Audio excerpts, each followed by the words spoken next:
నష్టపోయాం. ఒకటి బైఫర్కేషన్ వల్ల మనకు కొన్ని డిసడ్వాంటేజెస్ వచ్చాయి. రాజధాని లేదు, చాలా సమస్యలు వచ్చాయి. 5 సంవత్సరాల్లో మనం కొంతవరకైనా రికవర్ చేయాలని ప్రయత్నం చేశాం. దేశంలోనే 3 రాష్ట్రాల్లో ఒక రాష్ట్రంగా అభివృద్ధి చెందాం. అది కంటిన్యూ అంటే స్టెబిలిటీ వచ్చేది. మళ్ళా 5 సంవత్సరాలు బాగా విధ్వంసానికి గురైంది. అయితే ఈసారి బ్రాండ్ పోవడమే కాకుండా మనకు సమస్యలు కూడా వచ్చాయి. ఆ సమస్యలు మీరు చూస్తే ఆర్థిక ఇబ్బందులు, అధికార యంత్రాంగం నిర్వీర్యమైపోయింది, వ్యవస్థలన్నీ చిన్నాభిన్నమైనాయి. కానీ ఈ ప్రభుత్వం ఒక దృఢ సంకల్పంతో మిత్రులు పవన్ కళ్యాణ్ గారు చెప్పినట్టు ఎక్కడా రాజీ పడం, ఈ కూటమి ద్వారా తప్పకుండా ఆంధ్ర రాష్ట్రానికి దశ దిశ చూపించే కార్యక్రమానికి శ్రీకారం చుడతాం. గట్టి పరిపాలనకే శ్రీకారం చుడతాం. సెంటిమెంట్ కూడా గౌరవిస్తాం. పొట్టి శ్రీరాములు గారి యొక్క ఏదైతే ఆత్మ త్యాగం చేశారో, బలిదానం చేసుకున్నారో, ఆ రోజున డిసెంబర్ వస్తుంది. స్టేట్ లో ఒక పెద్ద ఫంక్షన్ చేసి తద్వారా ఆయనకు నివాళులర్పించడమే కాకుండా ఆ స్ఫూర్తిని ముందుకు తీసుకుపోదాం. ఒక రాష్ట్రం కోసం త్యాగం చేసిన వ్యక్తిని జీవితంలో మన ప్రజలు గుర్తుపెట్టుకునే విధంగా చేస్తాం. కన్యకా పరమేశ్వరి, దీనికి కూడా మనం ఆలోచించి ప్రాధాన్యత ఇచ్చాం. ఇంకొక పక్కన ఎప్పుడో స్వాతంత్రం రాక మునుపు డొక్కా సీతమ్మ ఏదైతే గోదావరి దాటి ఆ సైడ్ వస్తే ఎంతమంది వస్తే అంతమందికి ఆమె స్వయంగా వంట చేసి పెట్టి లాంతర పెట్టుకొని వాళ్ళకు రిసెప్షన్ ఇచ్చింది. రాత్రిలో వచ్చినా ఎప్పుడు వచ్చినా స్వాగతం పలికింది. అలాంటి స్ఫూర్తి ఇప్పుడు కూడా ఈస్ట్ గోదావరి ఏ మారుమూల గ్రామానికి వెళ్లినా డొక్కా సీతమ్మ గారిని గుర్తుపెట్టుకుంటారు. అందుకే మిడ్ డే మీల్ స్కీమ్ కి ఆవిడ పేరు అక్కడ పెట్టాం. ఇది ఒక మన పూర్వీకుల్ని మనం గౌరవించుకుంటే మనల్ని మనం గౌరవించుకుంటే అవుతుంది. అలాంటి సెంటిమెంట్స్ అన్ని కాపాడుకునే బాధ్యత తీసుకొస్తాం. ఇంకో పక్క రాష్ట్రాల్లో మాకు ఎవ్వరికి కూడా ఇక్కడ అనుమానం లేదు, నాకంటే ఎక్కువ గట్టిగా ఉన్నాడు పవన్ కళ్యాణ్ గారు. ఎక్కడైతే ఈ సోషల్ మీడియాలో గాని లేకపోతే గంజాయి గాని ఎవరైతే అరాచకాలు చేస్తున్నారో అరాచక శక్తుల్ని పూర్తిగా కట్టడి చేయాలని డిటర్మినేషన్ వరకు ఉంది. నేను ఒకటే, వారి ద్వారా మేమిద్దరం కూడా హామీ ఇస్తున్నాం, ప్రజలకు హామీ ఇస్తున్నాం. రాజీ పడం, సంఘ విద్రోహక శక్తుల్ని అరికడతాం. ఎవరైనా సోషల్ మీడియా ద్వారా ఏ ఆడబిడ్డని అవమానం చేసే విధంగా ప్రవర్తిస్తే అదే చివరి రోజు వాళ్ళు గుర్తుపెట్టుకోమని మరొక్కసారి హెచ్చరిస్తున్నా. ఈరోజు గౌరవప్రదంగా ఇక్కడికి వచ్చేది ప్రజా జీవితంలో ప్రజా సేవ చేయాలనుకుని వస్తాం. అలాంటిది వచ్చి తెల్లవారితో నిద్రలేచి ఎవడు మన మీద సోషల్ మీడియాలో ఏం పెట్టాడు అని మనం చూసుకోవాల్సిన పరిస్థితి లేదు.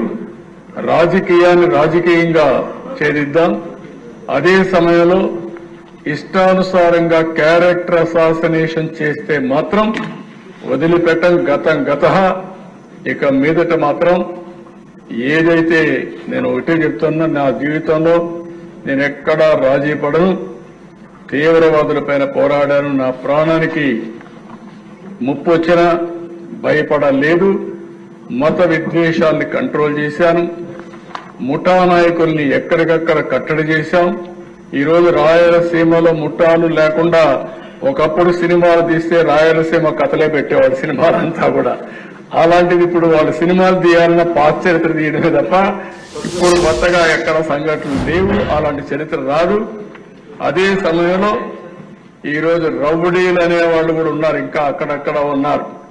కొంతమంది బ్లేడ్ బ్యాచ్ అవి కూడా ఉన్నాయి. వాళ్ళ గురి చెప్తున్నా ఈ సభ ద్వారా, బ్లేడ్ బ్యాచ్ జాగ్రత్తగా ఉండండి. చేస్తే మాత్రం మిమ్మల్ని వదిలిపెట్టను. గట్టిగా కాదు, మీరు ఒక కన్నెర్ర చేసే వరకే గాని zero tolerance on law and order. There is no second thought. ఇంకా పకడ్బందీగా నిర్వహిద్దాం. పోలీసు వ్యవస్థను ఇప్పటికే ప్రక్షాళన చేస్తున్నాం.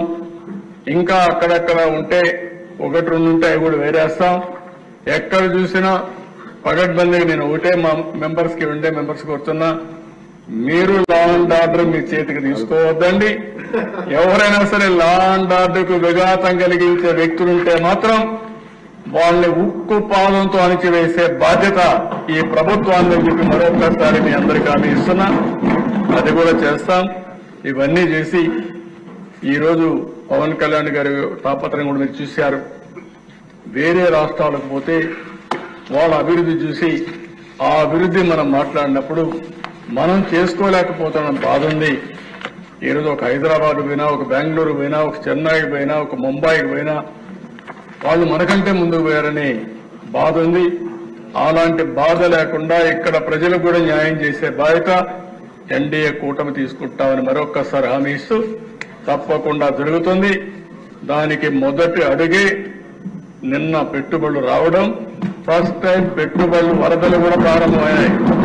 ఇప్పుడిప్పుడే సాఫ్ట్ అయినాయి. మనం కానీ సుపరిపాలన ఇస్తే ఇంకా పెద్ద ఎత్తున పెట్టుబడులు వస్తాయి. ఏ విధంగా చేయాలో అన్ని చేస్తున్నాయి.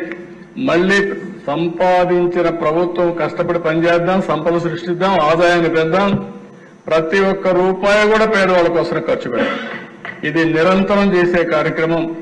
మన స్టేక్ హోల్డర్స్ అంతా ప్రజలు. ఆ ప్రజల్లో కూడా పేదవాళ్లకి మనం అండగా ఉండాల్సిన అవసరం ఉంది.